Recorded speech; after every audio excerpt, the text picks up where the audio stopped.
الأسباب.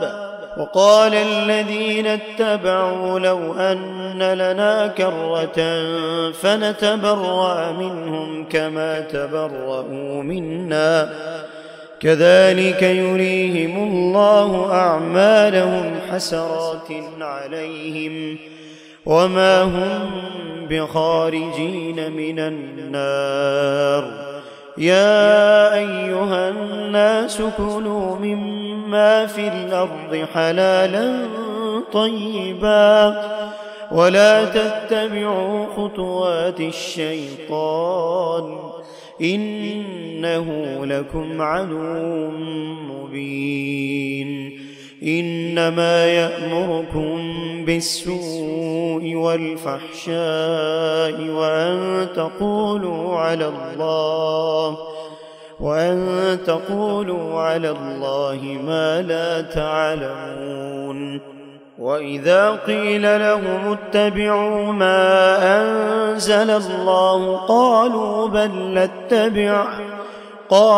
بل نتبع ما ألفينا عليه آباءنا أولو كان آباؤهم لا يعقلون شيئا ولا يهتدون. ومثل الذين كفروا كمثل الذي ينعق بما لا يسمع إلا دعاء ونداء صم بكم عمي فهم لا يعقلون. يا أيها الذين آمنوا كلوا من طيبات ما رزقناكم واشكروا لله إن كنتم إياه تعبدون. إنما حرم عليكم الميتة والدم ولحم الخنزير وما أهل به لغير الله فمن اضطر غير باغ ولا عاد فلا إثم عليه إن الله غفور رحيم.